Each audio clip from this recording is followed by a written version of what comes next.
Sakal India foundation നൽകുന്ന interest free loan സ്കീമിനെ കുറിച്ചാണ് നമ്മൾ ഇന്ന് ചർച്ച ചെയ്യുന്നത്.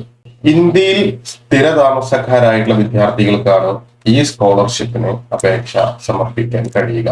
ഈ ലോൺ എന്ന് പറയുന്നത് ലഭിക്കുന്നത് PG അല്ലെങ്കിൽ മാസ്റ്റേഴ്സ് വിദേശ രാജ്യത്ത് പഠിക്കുന്ന വിദ്യാർത്ഥികൾക്കാണ് ഈ ഒരു സ്കീമിന് അപേക്ഷ സമർപ്പിക്കാൻ കഴിയുക.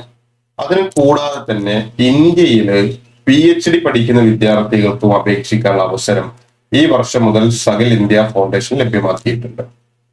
ഈ ഒരു സ്കോളർഷിപ്പിന്റെ പ്രൊസീജിയർ എന്ന് പറയുന്നത്, ആദ്യമായി നിങ്ങൾ ചെയ്യേണ്ടത് സകൽ ഇന്ത്യ ഫൗണ്ടേഷന്റെ വെബ്സൈറ്റിൽ കയറിയിട്ട് ഓൺലൈനായിട്ട് അപേക്ഷ സമർപ്പിക്കുക എന്നുള്ളതാണ്. അതിനുശേഷം ഒരു ഇന്റർവ്യൂ പ്രോസസ് ഉണ്ട്.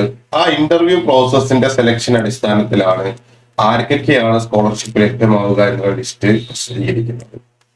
നമ്മൾ ഈ സ്കോളർഷിപ്പിന് അപേക്ഷിക്കുന്ന സമയത്ത് അല്ലെങ്കിൽ ഇൻട്രസ്റ്റ് ഫ്രീ ലോൺ അപേക്ഷിക്കുന്ന സമയത്ത് നമുക്ക് ആവശ്യമായുള്ള ഡോക്യുമെന്റുകൾ, രേഖകൾ എന്തൊക്കെയാണെന്ന് നോക്കാം. ഒന്ന്, നമ്മളുടെ ഫോട്ടോ പതിച്ചിട്ടുള്ള അപ്ലിക്കേഷൻ ഫോം നമ്മൾ നിർബന്ധമായിട്ട് ഇതിനെ കൂടെ കൊടുത്തിരിക്കണം.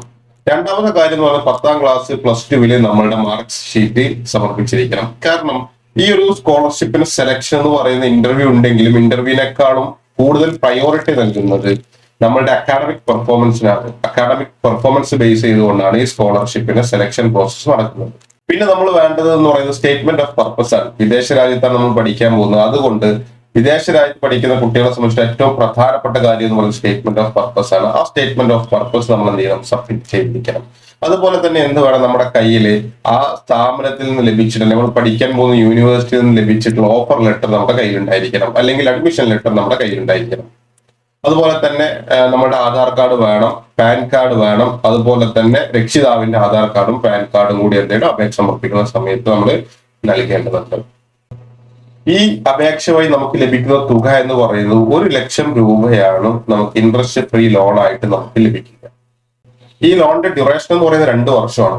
2 വർഷത്തിന് ശേഷമാണ് നമ്മൾ തിരിച്ചടക്കാൻ ആരംഭിക്കേണ്ടത്. നമ്മൾ എന്ത് ചെയ്യണം? തിരിച്ചടവ് ആരംഭിച്ചതിന് ശേഷം 2 വർഷം കൊണ്ട് ഈ തിരിച്ചടവ് പൂർത്തിയാക്കണം എന്നുള്ളതാണ് ഇതിൽ പറയുന്ന നിബന്ധന എന്ന് പറയുന്നത്. നിങ്ങൾ എടുക്കുന്ന സംഖ്യ മാത്രം തിരിച്ചടച്ചാൽ മതി. ലോൺ ഇല്ലാതെ വിദേശത്ത് പഠിക്കാൻ പോകുന്ന ആളുകൾക്ക്, ഇനി അതല്ലാന്നുണ്ടെങ്കിൽ ഇന്ത്യയിൽ PhD പഠിക്കുന്ന വിദ്യാർത്ഥികൾക്ക് 1 ലക്ഷം രൂപ വരെ ഇൻട്രസ്റ്റ് ഫ്രീ ലോൺ നേടാനുള്ള അവസരമാണ് സകൽ ഇന്ത്യ ഫൗണ്ടേഷൻ എന്ന് പറയുന്ന ഫൗണ്ടേഷൻ ഒരുക്കിയിട്ടുള്ളത്.